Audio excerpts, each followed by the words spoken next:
What's up, everybody, and welcome to another exciting episode of the Automatic Patient Podcast. I'm your host today, Jordan Comstock. With me, a special guest. I have Erica. Erica, what is up? How are you doing? Hey, how are you? Doing good. Why don't you tell our audience who you are, how you got into dentistry, and what you do with dentistry? Oh gosh. I am a dental biller. I have a dental billing company, and how I got into dentistry, like most of the listeners that are dental billers or office managers, most of us started as dental assistants. Okay, And I learned this craft in 1998 when we there were we still go. billing on paper claims and filling them out with ink. Jeez. So I started back in the day when there was no practice management software, and we were on those very archaic pegboard I was gonna say systems. the And pegboard system. Yeah. oh my gosh, yes, I've seen dental billing evolve from that to what it is today. And I have to say, dental billers today have it really easy because they don't have to write it all out by hand. So Jeez, yeah, yeah, that's that's crazy. essentially what I do. And now I have an entire team, and we do billing for offices all over the country. So cool. Yeah, I know it is a hot topic, dental billing. I am a geek on the weekends. I look at like what people are searching online, right? Especially in the dental Yeah, space. yeah, Dental coding and dental billing and ADA codes are a hot search topic, it seems. it is. It really is. So I got some questions for you so we Yeah. can help our audience understand dental billing. Most of our audience is practice owners on this podcast. Hmm. So I have questions as if they were here in the room. Every week I record with Dr. Dan Nelson, who's not here today because he was on our earlier podcast. But Hmm. I'm like thinking, how would Dan ask these questions as a practice owner? Here's my first one for you. What are some of the biggest challenges with dental billing that you're seeing day in and day out helping practices? I think I have a couple answers to that, but I think the first one is that the billing department was never set up properly. And we have a lot of really good billers out there, but there's no systems in place. So things can fall between the cracks. AR can potentially become a mess. So the lack of systems in the billing department is definitely one challenge that I see. Sure. The other is not understanding how to navigate through the coding systems. Yeah. And now with diagnosis codes coming on up into the dental billing market, I think that's going to throw a lot of people for a loop. Interesting. When are those codes going to hit the market? Is that new for next year for Well, 2025? the codes have already hit the market. Okay. And in fact, the American Dental Association back in 2012, they updated their claim form to include four diagnosis codes on the dental claim. Uh, Everyone ignored it, and now it's coming up and starting to hit the dental billing market. Mm, As I mentioned, I have a billing company. We've already started to see denials for things as simple as composite fillings because it didn't have a geez. diagnosis code on the claim form. So I really think that although most plans are not requiring it, it is something that is coming down the pike. And if we don't get on board with incorporating diagnosis codes onto the claim form, we're going to see a spike in denials, and it's probably not even going to be a denial. It's going to be a rejection. They're just going Geez. to reject. Okay. Yeah, that's a big deal. And I know, and I don't know if you've seen this, but I know there's a lot of AI being used on the insurance side of things. Yes. AI denials. We did a podcast, I don't know, several weeks ago on this topic where, I know there's been several insurance companies that are being sued because of these AI insurance denial systems that are creating. Improperly denying claims. Yes. Yeah. So, but I would imagine they're going to find ways to do it, even though they're getting sued. They're going to find ways to optimize and make it more challenging for dental billing. That's Oh, kind of how I absolutely. look at it. Yeah, it's Yep. wild. What we didn't talk about this, but I'm curious, what can a practice do to kind of combat those AI denials that may be on the rise? I think just first and foremost, we have to understand the patient's benefits. and making sure that what we're doing is covered under the plan. So we want to always Sure. make sure that we have a strong verification process. And then secondly, understanding how to create a claim so that it provides sufficient evidence proving dental necessity. I mean, that Yeah. is like my mantra in billing. We want to submit clean claims that provide sufficient evidence proving dental necessity. So once Yeah. you have those two combined, you know that these benefits are available to the patient. You know you created a claim that proves dental necessity. There's no reason for the insurance company to deny that claim. And so Okay. when they do deny that claim, that is because most likely they're trying to stay within budget. And insurance companies have cost, Interesting. yeah, they have these strategies that they call them cost containment strategies. Okay. And the denial game is one of those uh, cost containment strategies because I just was reading this report recently, and it's the On the state weekend, of course, right? of the weekend. Yes, because I was telling Jordan, I was just telling you that I geek out on the weekend on this stuff. So Experian releases a state of claims report every year, and they just released the 2024 state of claims report. And one of the statistics that was in there was that 59% of denials were upheld in 2024. So when you think about that as Mm. an industry, we're not doing a good job in fighting back with Yeah. these denials that were issued. We Jeez. are we're playing into the cost containment strategy when we do, an appeal and we go back and forth with the insurance company 8 times. It's at that point we have to learn how to fight back fire with fire. So, and that's a whole other conversation, but Yeah, that's I part think two. that's part two. Yeah. So like understanding how, going back to your question, understanding how we can reduce denials, first and foremost, know the patient's plan benefits, and then make sure that you're submitting a clean claim proving dental necessity. Okay. Yeah, that's crazy. I know that's a big thing that's happening in the tech world is all the AI stuff. So listen to Erica and her tips. Uh, all right, here's another question for you, Erica. During my weekend research, when I'm, When alongside of you, your geek out session, when we're yeah, hanging out, maybe I should text you more. Be like, hey, text me. people are searching for this ADA code a ton. Have you noticed this? Oh, yeah. I probably have an answer. Yeah, you probably do. That's why I should start texting you more. Yeah. Um, what ADA codes are most often misunderstood by practices and office managers? So the first one that comes to mind is D0180, the comprehensive perio exam.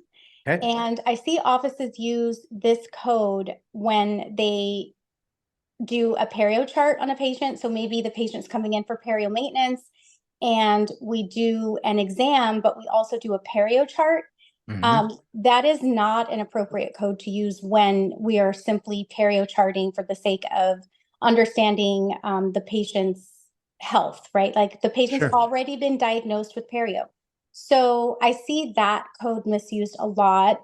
I also see the emergency palliative, or now it's called the palliative code, and D9110. And I see a lot of offices misunderstanding the updates to that code because prior to 2023, you would use the palliative code to when the patient came in pain, and say you did an open and med and you got the patient out of pain, you would bill palliative, emergency palliative. But in 2023, that code was updated to only be used when the patient's in pain and you cannot find a code that describes how you Hmm. got the patient out of pain. So in Interesting. 2023 and forward, we want to use that code only when there's a code that doesn't describe what we did to get the patient out of pain. Teresa Duncan gave a great example when she was going over this code in one of her reviews. And I love this example, but it's appropriate because if the patient comes in with a popcorn kernel, stuck in between their gums, obviously there's discomfort, and we don't have a code that says, we got a popcorn Popcorn kernel kernel. out. We don't have a code for Yeah. that. So we went ahead and billed 9110. that's appropriate. But when you do a procedure to get the patient out of pain that has a code that Yeah. describes it accurately, then you want to use that code. So I think there's a strong misunderstanding with the use of D9110, 18D0180. And I could go on with some more codes, but yeah, there's definitely lack of education with coding knowledge out there for sure. Yeah, it's almost like we probably could write articles upon articles on what to do with codes, which Yes. we probably should do that. Let's do Yeah, that. we should. Let's I'll do text you it. this weekend and be like, hey, you want to write an article with me on this code? Because I'm game. I'm dead serious. I'm not kidding either. I love it. No, this is always a fascinating topic to me because dental, as you know, I play in the world of dental billing, not like you. Mhm. It's more membership plan Right, style, right? right. So it's really fascinating to me that the complexity of dental billing on on the insurance side. And it always I'm always fascinated on how complicated it has become with all these codes and what practices have to keep up with the changes, you know. Right. So here's my one of my other questions that I had for you. Um, if I'm a practice owner, like I want to know that I would want to know that my dental billing department, the processes are like perfect, right? Yeah. How can a practice owner know who's not in the weeds of dental billing? Like a practice owner's not spending time understanding all the codes and everything. They got in the business to Right. diagnose dentistry and help patients, right? How can practice owners know if their process is working or if there's kinks in it? Like what's how do they know? Yeah. Well, I've sometimes I've asked a question when I am doing a workshop somewhere. I might ask, by a show of hands, how many of you know on a scale of 1 to 10 how well your billing department is performing? Hmm. And sometimes I'll get a doctor that might say, we're a 10. We never get denials. We Okay. are golden. And I think that's the worst way to measure whether or not you have an efficient billing department. One of the ways that we help to capture as much insurance revenue for the practice, is by creating a coding profile for the doctor. Okay. And that is simply just running a report that identifies the top 30, 40 codes that make up the practice income.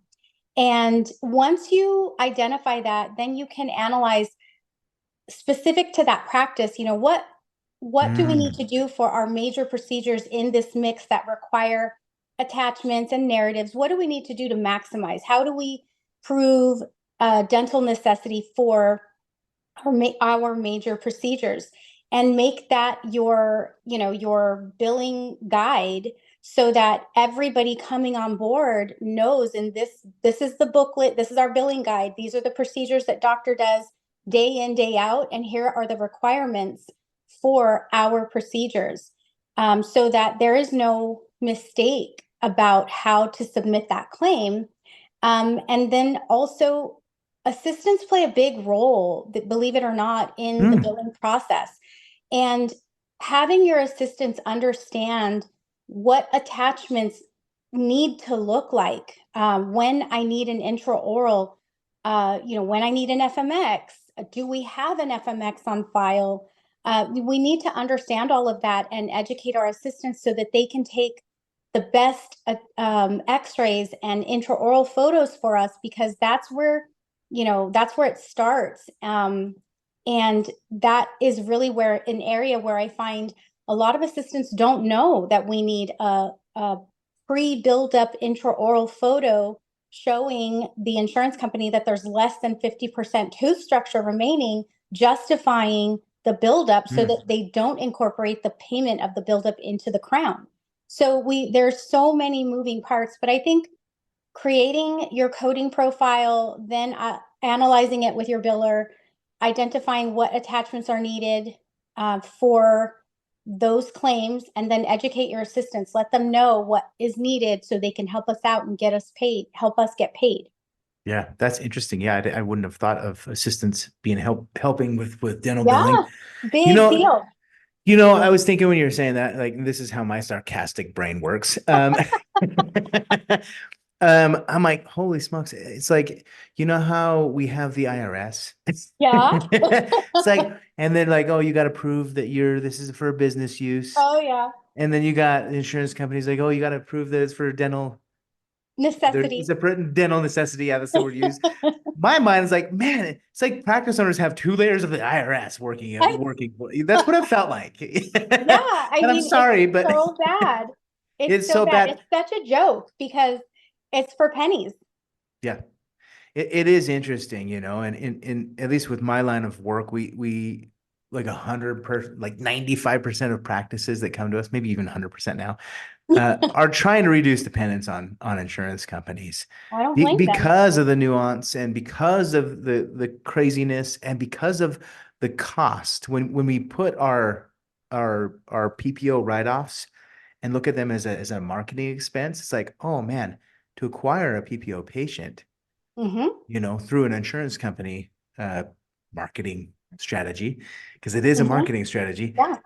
that means that patient will always have a cost associated with it called the write-off Hmm. from a business standpoint, right?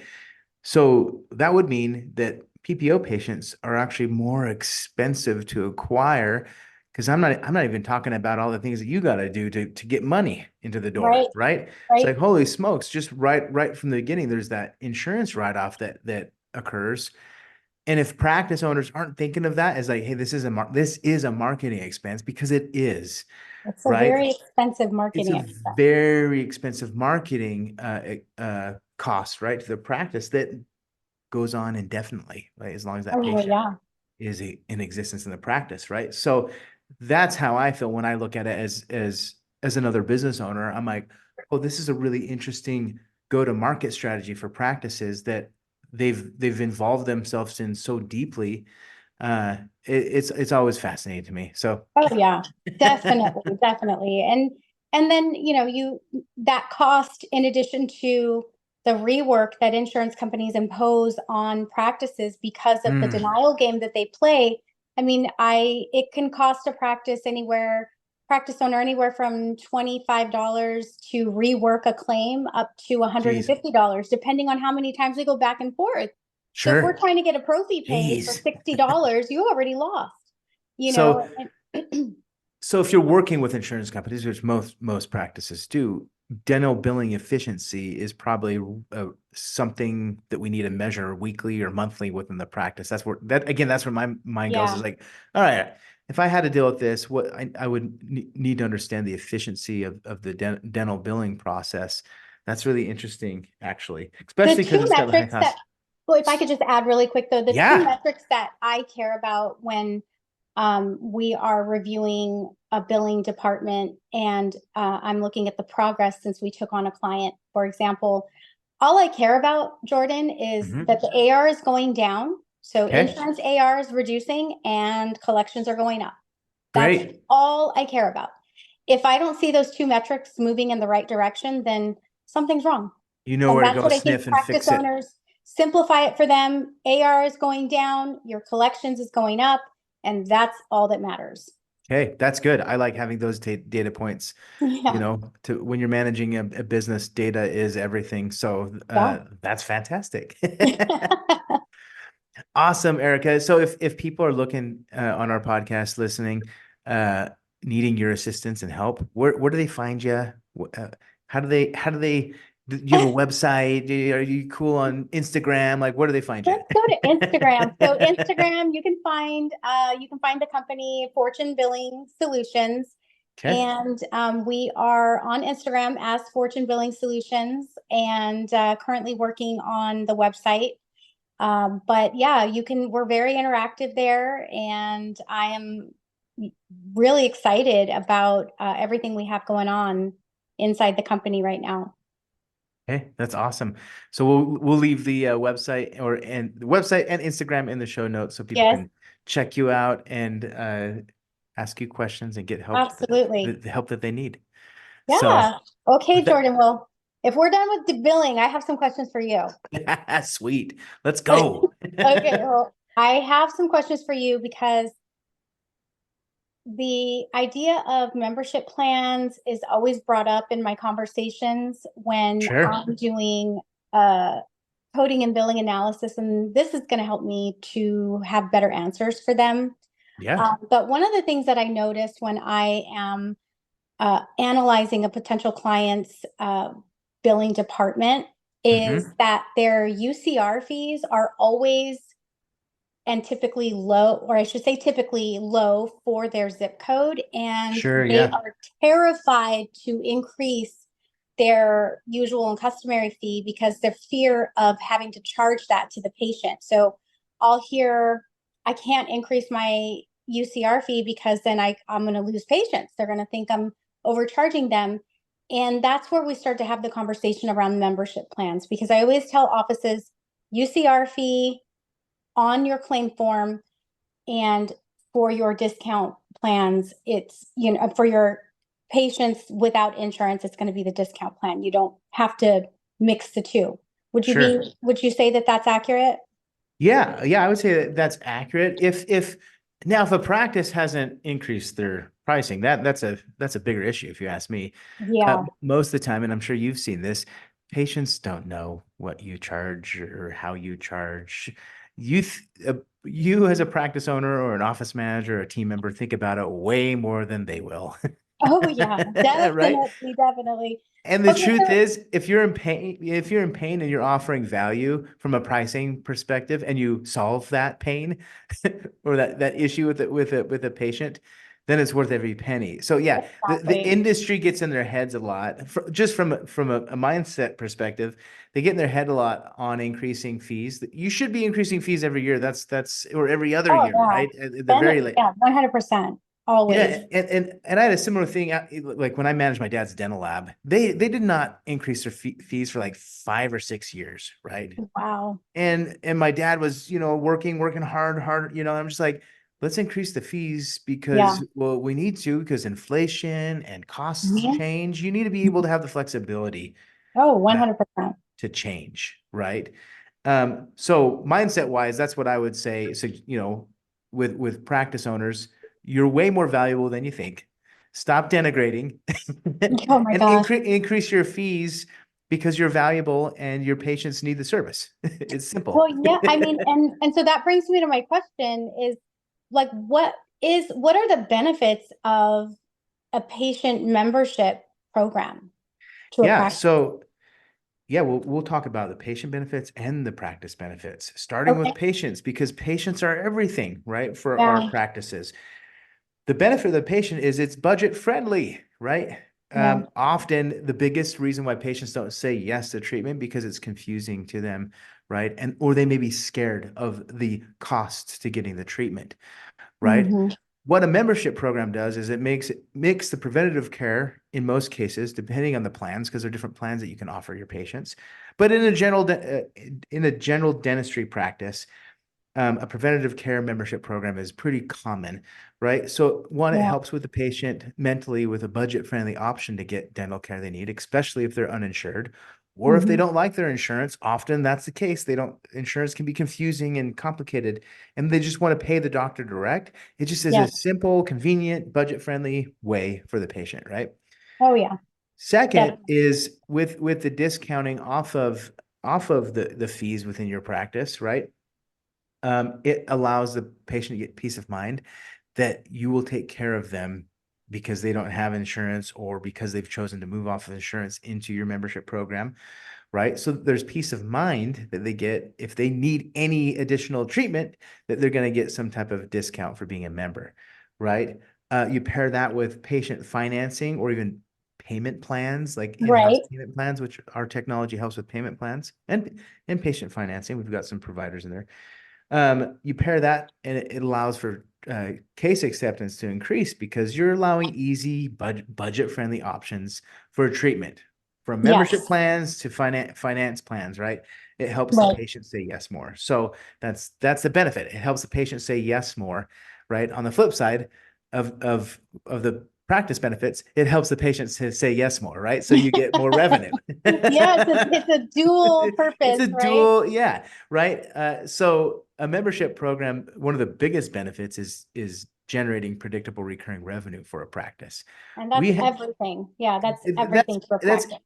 it's everything. Cash flow, no matter what business you run, cash Yeah. flow will always be king, right? Hmm. And we've seen, Erica, with the practices that we manage with the Boom Cloud technology, we see practices get to like $1 million or over in annual recurring revenue Wow.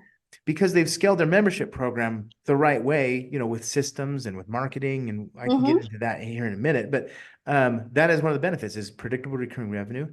We found too that well, I'll say this in another question. It's really fascinating data on the differences between PPOs and membership It's like you patients. read my mind. Like I read your mind, yeah. It's like you read my mind. Like that's what I was going to ask next. Like, what is the difference between a PPO patient and a membership patient? And then I saw this question get thrown around a little bit in, I think it was an office manager Facebook group, Okay. and people were debating about, if a patient has PPO benefits, can they purchase the in-house plan? And Yeah. one trumps the other. And there was a big debate around it, and there was a lot of misinformation in there. So, in addition to asking, like, what is the difference between the two, can you also answer that question? Like, what happens when one or the other or both come into play? Insured patients that maybe hit their maximum and Yes. need extra assistance. Yeah, that's a common question. Absolutely. And the answer to that is it depends on where you live.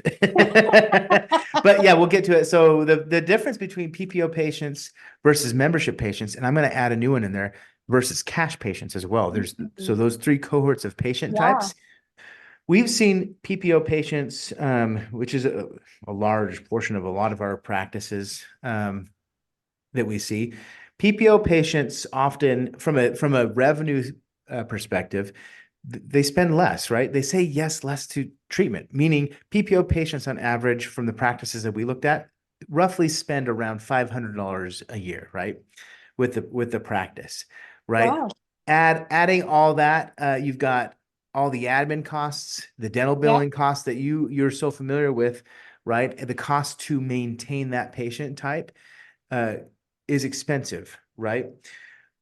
When you've got a membership patient, or let's start with cash, and save membership for the last. Cash patients often is the most misunderstood cohort of patients. Everybody thinks that cash patients are the best type of patient. It's like, well, Yeah. often I hear when I'm talking to practices, like, why should I discount or allow my cash patients to join my membership program when I'm collecting 100% of the fee? Awesome. Yeah, that logically makes sense when you think of it that way. But when you dig into the data, only 20% of the time cash patients are saying yes to treatment. Compare that with PPOs. PPOs are saying yes. PPO patients are saying yes on an average of like 30 to 35% of the time to treatment. In fact, your PPO patients are better from a case acceptance Right, perspective, right, right? exactly. Now, from a revenue per patient perspective, your cash patients are better, right? And those cash patients, typically the offices that I looked at, they're saying yes to like and spending about $900 a year. So from a revenue perspective, cash patients are great, right? And then we look at the membership patient cohort. It's like on average, those membership patients are saying yes like 45% of the time to treatment, Wow. which is the highest case acceptance rate out of those three cohorts every time I look at it. And the membership patients with the subscription included spend around 2,150 a year, Wow. 2,150 a year. Now, that's going to ebb and flow because not everyone needs a crown every year, right? But the year this last year, looking at several of our practices that done that have had those three patient cohorts, that was the data that we Wow. recovered from that, right? So they say yes more to treatment and they spend more on Hmm. treatment. What does that mean in regards to marketing and getting the right patient type in your practice? Well, it means when we look at those three cohorts, it means that membership patients are actually the most profitable patient type because one, they're committing with their wallet, right? With Yeah. that monthly or annual subscription. Yeah. Two, they're actually interesting patients because they're financially committing to their preventative care, which means they care about their health, Right. So when we go to market and try to find new patients, don't just do the shotgun approach. Ask yourself, with this type of data that I'm sharing, how can I find more of this cohort of patients? Because that's going to make my practice more profitable, Mm-hmm. and we're going to find patients that actually care and say yes to treatment, right? Yeah. So when it comes to marketing, that's the like one of the biggest benefits. Yeah. Back to the question number one, I didn't talk about the marketing benefit, is finding membership patients is actually the most productive thing that you can do from a marketing standpoint. And then, Makes of sense. course, when you're working with those patients, your existing patients, it's the best cohort because, well, they commit to your practice, and Yeah. you want people that commit to your practice. Yeah. That's what's going to keep you in business. I mean, the whole idea in dentistry is to encourage your patients to make dental work or dental preventive care a Yeah. regular feature in their lives, because a lot of times, you have patients that are just going to come in because they're in pain, the dental avoiders, and there's Yeah. more dental avoiders out there because of finances, because of fear of the dentist, but this helps them to make dentistry a more regular feature in their life. Yeah. And from a business standpoint, we get recurring business because of that benefit. So Yes. yeah, I totally understand the concept, agree with it. My next question is, how would an office grow? I mean, I have clients that have membership plans, and I'm telling you, Jordan, they're just not doing anything. Yeah. And I don't It's a think, common challenge. yeah, I mean, so this is great, but then how do you grow it in the practice? Yeah, that's the biggest challenge that we've identified working with practices. And I have tons of podcasts and articles on that specifically. So the other day I spent some time with one of my customers that have grown their membership program from like 0 to 365. So she's probably closer to 400 a day because they're signing up patients every day. Um, on track to, in the next year or two, on track to hit 1,000 active patients. That's how well she's got it dialed in, right? Gina is her name. She recorded, I don't even remember what episode it was, but I'll share it on in show notes on this podcast, and I'll share Yeah, it I'm with you going to so do the same. you've I'll got the put a link. link to that episode in my podcast as well. But this is what she did, and this is what most practices forget to do, right? One, it's a new program, it's a new system operating in the Mm-hmm. practice, right? So you've got to get everybody on board. And what Gina did to get close to 400 active membership patients in 12 months, she Wow. got the clinical staff and the front office staff on the same page, right? And educated them on the importance of the membership program in their office, right? Yeah. And she put more weight on the clinical team, saying, you guys need to know the benefits of this more than anything because the patients listen to you the most. You have the Mhm. most authority, right? When it comes to patients listening, right? The last thing we want to do is just have the patient learn about the membership program at checkout. No, you got to talk about it Yeah. throughout the whole thing, the whole process, right?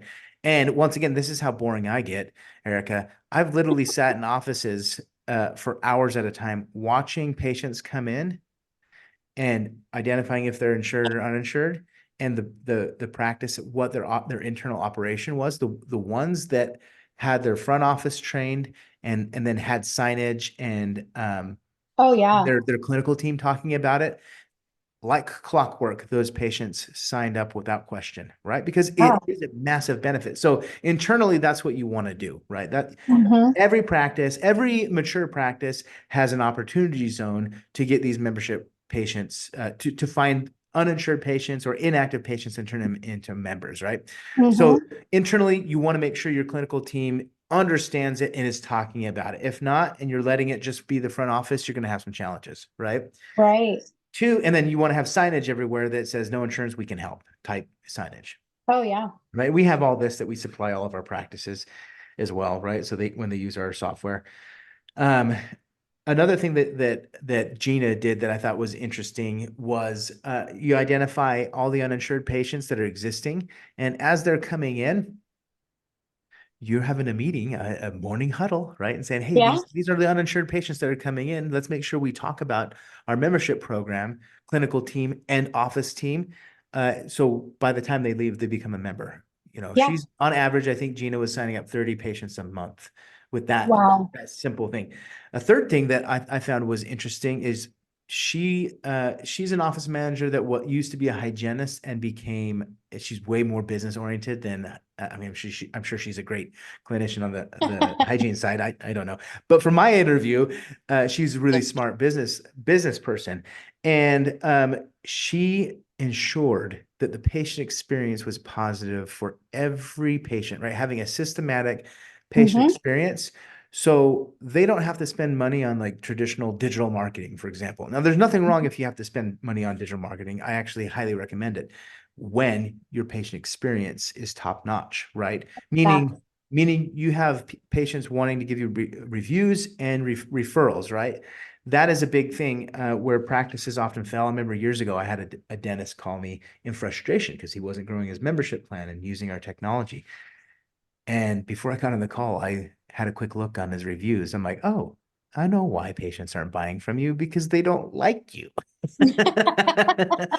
Right. So be sure to have no, a patient experience, a system to offer the same type of patient experience every time.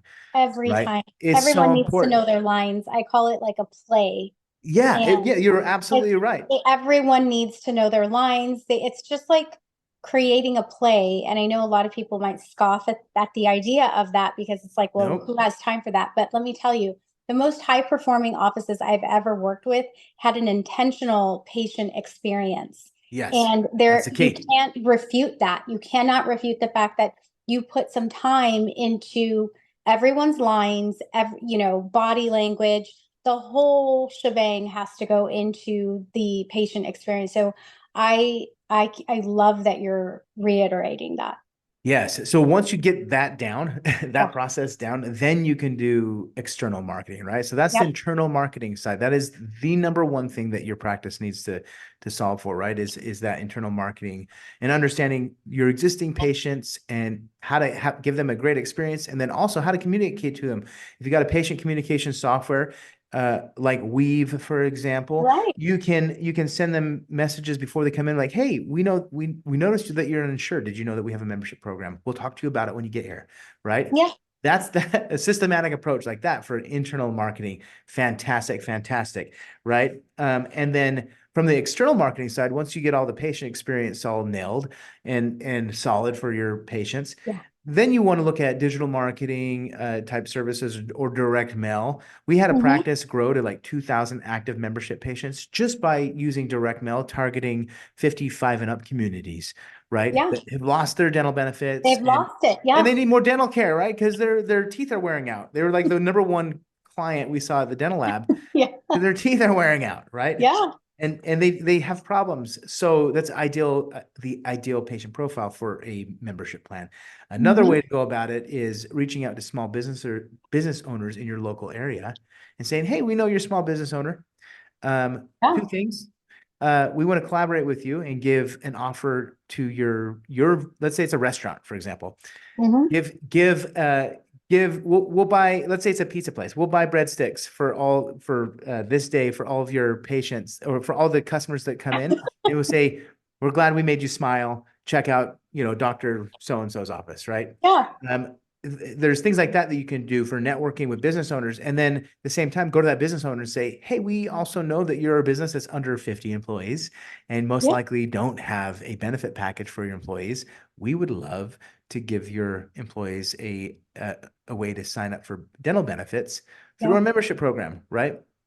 We have a practice that has done that. They actually used restaurants and they scaled their membership program, I think, to like 400 or 500 active membership patients because they went to small restaurant owners Yeah. The and Chamber their of Commerce teams. is what comes up in my mind. That's Like another one. Chamber of Yep. Commerce, go to the Chamber of Commerce Yep. and talk to all those small business owners there. Yep. That's a great way. That's a great way to talk to one person and get 20 new patients on your Yes. membership program, right? Or Hmm. whatever the size of the business is.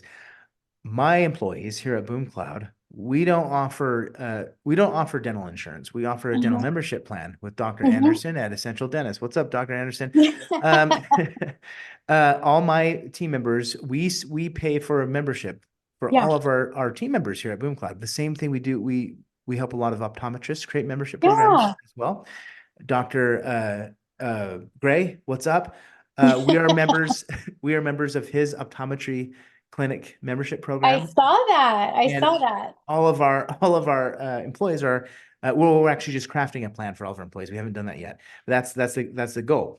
And the So interesting cool. thing is, every community has an optometrist. Every community has a medical practice, private medical practice they go to. Network with those types of people that have Yes. health-oriented patients, and Yes. create a referral engine to drive membership patients, right? So that is an out of the box way to get more membership patients, aside from the digital marketing Right. uh, agencies that you can hire that help you get more patients, right? So those are ways to grow Wow. it. It's really important to not, it's easy to set up a plan. It's can be challenging if you don't have the right internal and external marketing systems that your team does to grow the membership program. So those would be my quick tips. I can probably spend 3 episodes on talking about growing a membership program. But I think at the core, it's all going to come down to your patient's experience. I mean, That is the core. ultimately, Well, you know, because then membership patients refer membership patients. Just you yes, saw my video the other day on yes, Facebook. I posted that I signed up for Dr. Gray's optometric membership program that was so cool. In Lehigh, Utah, right? Why did I do that? Because, well, I'm an uninsured membership patient, and Hmm. I liked his plan, and he took care of my daughter, right? I signed it up for my daughter, and she got glasses, and he took care of her, right? And I Hmm. enjoyed the experience so much, I posted about it, and I got more referrals for his clinic, That right? is so cool. Because I believe in what he's doing, and I was delighted, right? How he took care of my daughter, right? Yeah. So that's what a membership program automatically does. It creates delight to your Yes. patients, right? They want to refer and talk about the membership plan, and you get more Yeah. patients. So there And you it go. serves as a great retention tool as well. So I think Yes, which is always no matter what business you're in, retention is king, right? That's how everything. that's how you really grow a business is Yeah. retaining your That's that patients. churn rate, right? Reducing your churn. Yep, reduce that churn or attrition, whatever word you use. I use Yep. churn, but yeah, that's another way that another benefit that we didn't even talk about with membership plans Yeah. is the retention strategy. Yeah, definitely. I mean, again, we could probably geek out on this for another Like hour. 5 more hours, yeah. I know. Oh my God, I learned so much about membership plans. That's amazing. Yeah, so we have a ton of resources on our website. I write every day articles Yes. for practice owners. So we've got a blog. It's called the Revenue and Retention blog. So go Nice.